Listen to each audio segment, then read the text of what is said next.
ফুরফুরার কোন হুজুরের ছেলে বলছে আমি যদি ওই স্টেজে থাকতাম আমি লাথি মেরে ফেলে দিতাম।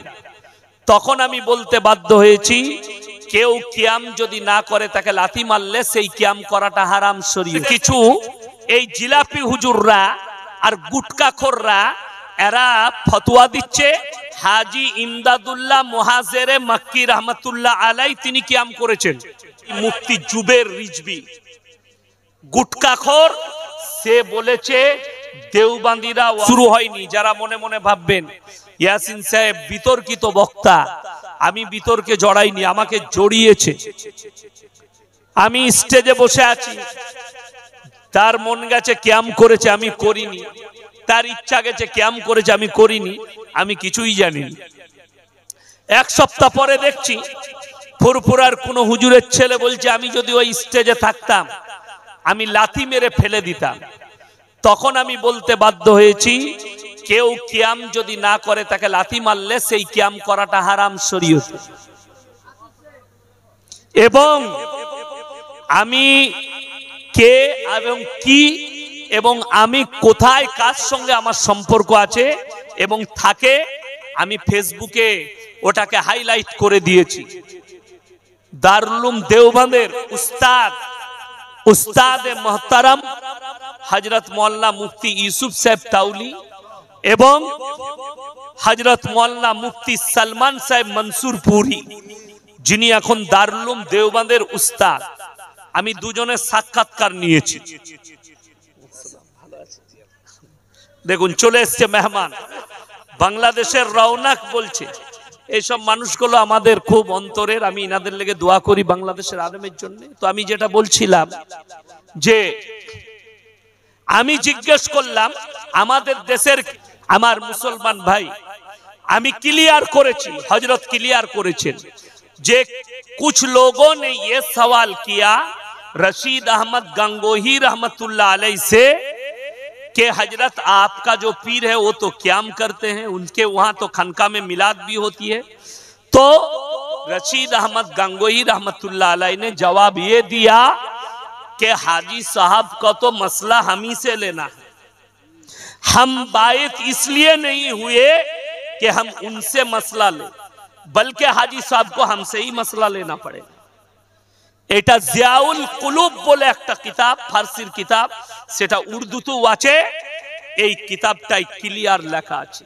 হযরত জি আমাকে বললেন, ওই জন্য দ্বন্দ্ব আমি করিনি, দ্বন্দ্ব জড়িয়েছে আমাকে, আমি তার অপরশন দিয়েছি। আমি আবার বলে যাচ্ছি আজকে, আমি কিন্তু ছোটখাটো বোমা লয়, আমি পরমাণু বোমা। আমি যার উপরে বাস্ট হব সে লাইনে দাঁড়িয়ে থাকতে পারবে না। 100টা শুনেলেন, যার কাছে কোরআন হাদিসের দলিল থাকবে সে তো ভদ্র ভাষায় দলিল দিবে। বিশ্বাস করবেন না, এতগুলো গালি চেলা চম্পট দিয়ে দিচ্ছে। আর আমাদের দেশে আপনাদের মুর্শিদাবাদে লালবাগে ভগবান গোলাই বাড়ি ওয়াহাবিরা মুরগি জবাই করলে সেই মুরগিটা খাওয়া হারাম, যে খাবে সে কাফের হয়ে যাবে, এই ফতোয়া দিয়েছে। আর আমি ফতোয়া দিয়ে যাচ্ছি, শুনে যান, আমি মুফতি লয়, আমার ফতোয়া শুনে যান। যে বেরেলি মৌলবি সে যদি কবর পূজা করে, কবরে চাদর চড়ায়, শিরিক করে, সিজদা করে, সেই বেরেলি মৌলবির পেছনে যারা মুমিন থাকবে তাদের নামাজ হবে না। লিখে নিয়ে যান, আমি ফতোয়া দিয়ে গেলাম। কবর পূজারি মৌলবি, কবরে সিজদা দেওয়া মৌলবি, কবরে চাদর চড়ানো ধূপ ধুনো দেয়, এই মৌলবির পেছনে নামাজ দুরুস্ত হবে না। যেহেতু কোরআনে আছে ইন্না শিরকা লাযুলমুন আযীম, আল্লাহর কাছে যতগুলো পাপ আছে সবথেকে বড় পাপ হচ্ছে শিরকের পাপ বলেছে। শুনেলেন, এই মুফতি জুবের বলেছে দেওবন্দি ঘরে বিটির বিয়ে দিলে বউ তালাক পড়ে যাবে।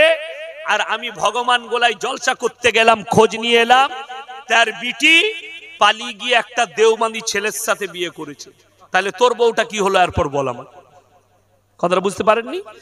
বউ দেওবন্দিদের সঙ্গে মুলাকাত করলে, ওয়াহাবিদের সঙ্গে মুলাকাত করলে বিবির তালাক পড়ে যাবে।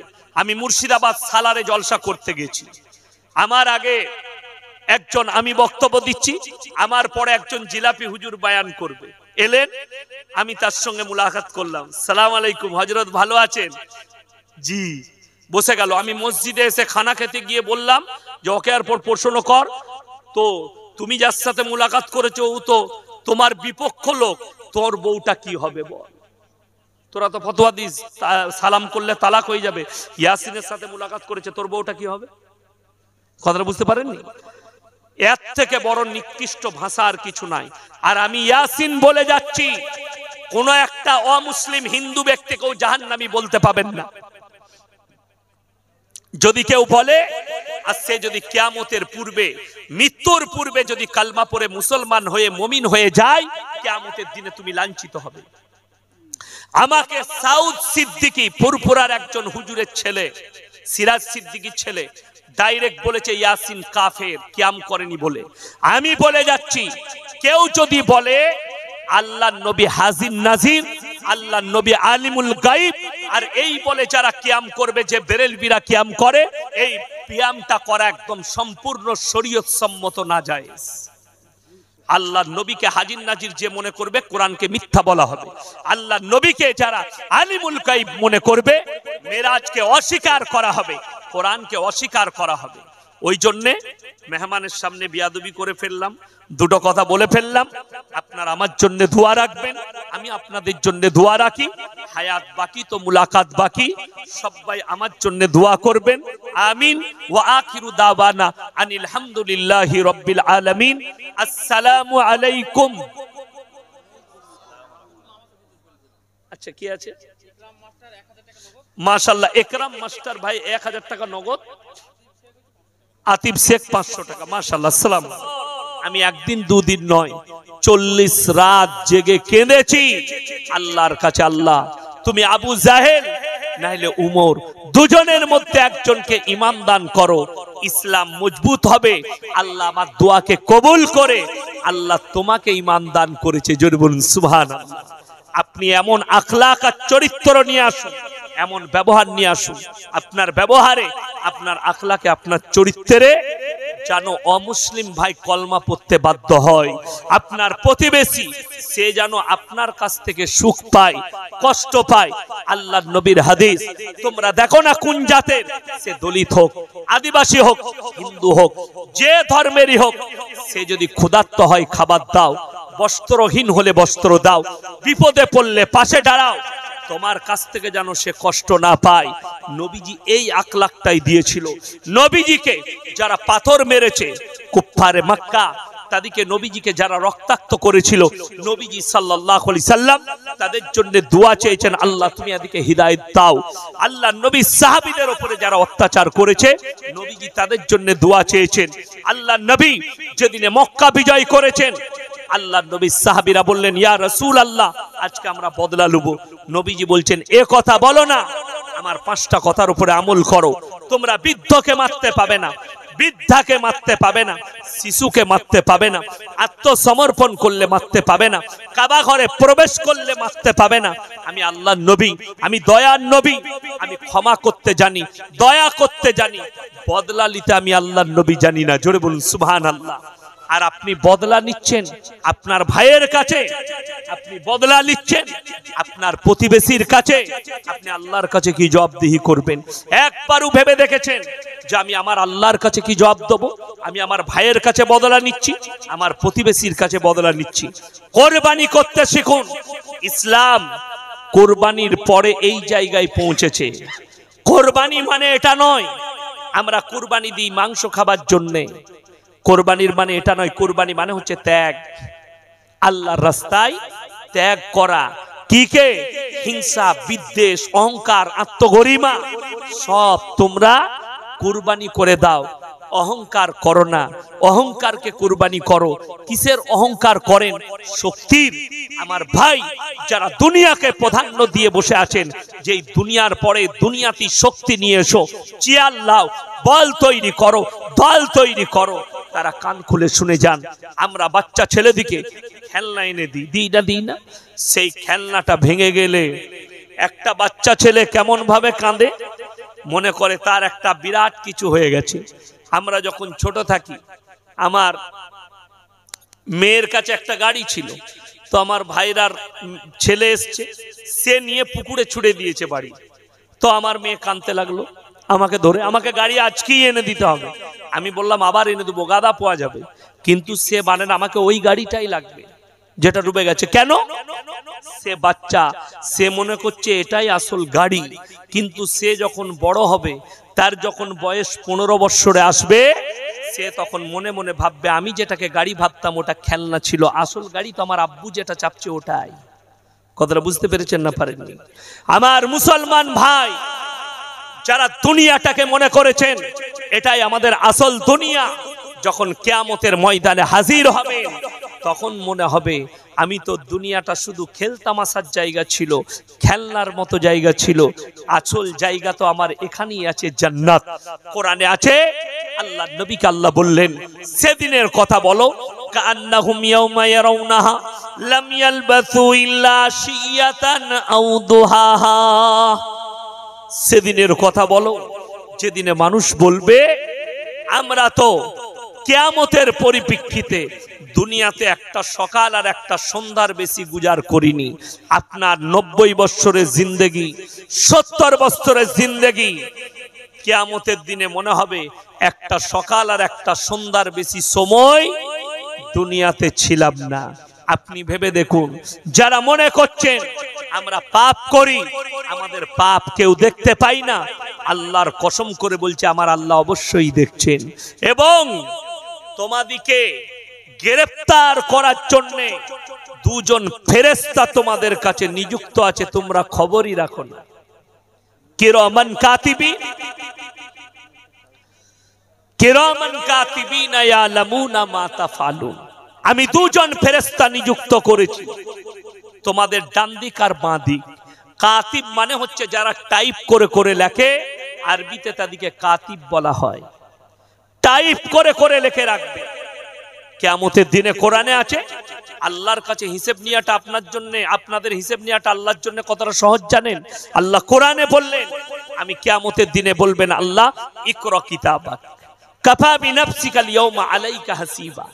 তাদের হাতে আমলনামা ধরিয়ে দেওয়া হবে, তোমরা নিজেদের হিসেব তোমরা নিজেদের মুখেতে দাও।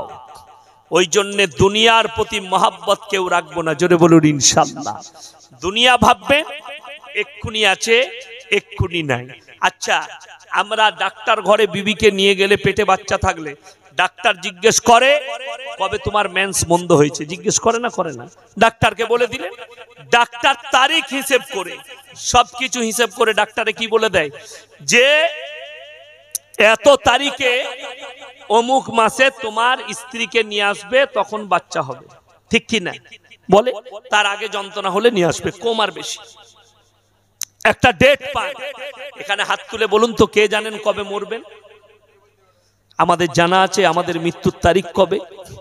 শুনেলেন, স্কুলে যখন এলান করা হয়, আমরা মাদ্রাসায় যখন এলান করি অমুক তারিখ থেকে পরীক্ষা, ছেলেরা জানে অমুক তারিখ থেকে পরীক্ষা হবে। প্রথম দিনে হবে অঙ্ক পরীক্ষা, দ্বিতীয় দিনে বাংলা, তৃতীয় দিনে বিজ্ঞান, চতুর্থ দিনে ভৌত বিজ্ঞান। লেখা থাকে না? থাকে না? সে সেইভাবে রেডি হয়, অমুক তারিখে আমার অঙ্ক পরীক্ষা আছে, আমাকে রেডি হতে হবে। কিন্তু আমার ভাই, আমাদের আসার তারিখ তো পেয়ে গেলাম, কিন্তু যাবার তারিখ কারুর রেডি নাই। অর্থাৎ প্রত্যেকটা মুহূর্তে আপনাকে ঈমান মজবুত করে রেডি থাকতে হবে ইন্তজারে, যে আল্লাহর ডাক পড়লে যেন আমি ঈমানের সহিত যাইতে পারি। তা না হলে ভেবে দেখুন, আল্লাহর কসম দুনিয়াটা তুচ্ছ। যারা মালের উপরে মহাব্বত করে রেখেছে, আমি লাস্টে 3টে কথা বলবো। যাদেরকে আল্লাহ টাকা দিয়েছে, যাদের পকেটে পয়সা আছে, সকাল হলে 1000 খানেক টাকা ইনকাম করেন, তাদেরকে বলছি টাকা এলে 3টে জায়গায় বেশি খরচ করবেন। কটা বললাম? 3টে। নিজের জন্য যেটা করবেন করবেন 3টে জায়গায়। ওয়া আতিদাল কুরবা হাক্কাহু ওয়াল মিসকিন ওয়া ইবনাস সাবিলি ওয়া লা তুবাদদির তাবদীরা। 1 নম্বর কাছের গরিব, 1 নম্বর তোমার কাছের গরিব। 2 নম্বর এতিম আর মিসকিন। 3 নম্বর তোমাদের কাছে যদি মুসাফির কোনোদিন হাত পাতে, এই 3 জনের হাতকে তোমরা ফিরিও না, আল্লাহ তোমাদের মালেতে বরকত দিবে। জোরে বলুন সুবহানাল্লাহ। আজকের এই মজমায় কে মুসাফির আছে বড়? ইনি সভাপতি সাহেব না আমি? কথা বলে আমি 130 কিলোমিটারের উপরে রাস্তা এলাম আমার বাড়ি থেকে। আমি হচ্ছে মুসাফির।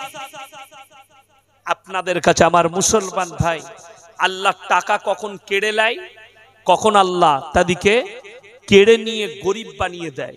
ইন্নাল মুবাদ্দিরিন কানু ইখওয়ানাশ শায়াতিন ওয়া কানাশ শাইতানু লিরাব্বিহি কাফুরা। মানুষ যখন অপব্যয় করে, আল্লাহ কোরআনে বললেন যারা অপব্যয়কারী তারা হচ্ছে শয়তানের ভাই। শয়তান জান্নাতি না জাহান্নামী? জাহান্নামী। তাদের যারা ভাই হবে তারা জান্নাতে কি করে যাবে? আমার মুসলমান ভাই, কোরআনে আল্লাহ এটাই বললেন অপব্যয় কি? আপনাকে আল্লাহ মাল দিয়েছে, সেই টাকা আপনি গানে খরচ করছেন, অপব্যয়। সেই টাকা আপনি ব্যভিচারে খরচ করছেন, নারীর পেছনে, আপনার এটা হচ্ছে অপব্যয়। সেই টাকা আপনি সুদে খরচ করছেন, অপব্যয়। সেই টাকা জুয়ায় খরচ করছেন, অপব্যয়। সেই টাকা লটারিতে খরচ করছেন, অপব্যয়। সেই টাকা ইসলাম বিরোধী কাজে ব্যয় করছেন, অপব্যয়। আমাকে একজন পয়েন্টে দেন, আমাকে একজন ভদ্রলোক আপনাদের নদিয়ার কোন জায়গা থেকে হবে ফোন করেছিলেন। বিসমিল্লাহ। এখানে হুজুর আমার মা মারা গেছে, প্রতি বছর আমার এলাকায় একটা মাদ্রাসায় আমি দোয়ার জন্য 5000 করে টাকা দিয়ে দিই, 5000 10,000 করে। তালবিলিম দিকে খাইয়ে আমার মায়ের লেগে দোয়া করে দিবে, নাহলে মাসার কোনো কাজ করবে। কিন্তু হুজুর এই বছরে আমার গ্রামের ছেলেরা ধরেছে ফুটবল খেলা হচ্ছে, তার ফার্স্ট প্রাইজটা তোর মায়ের নামে কিনে দে, অনেক নেকি পাবে। আমি কোন মুফতি বললে? বলে মুফতি নয়, ক্লাবের হেড বলেছে। আমরা ঝাঁটা জুতো মারবি তাকে, একটা নেকি পাবে না, ঘুরিয়ে পাপ হবে। কেন? আগে আপনাকে জানতে হবে ফুটবল খেলাটা যদি বাজির খেলা হয় 1 নম্বরই হারাম। ইসলামে ফুটবল খেলাটা জায়েজ আছে কিনা এটাও আগে মুফতির কাছে ফতোয়া নিতে হবে, তারপরে আপনি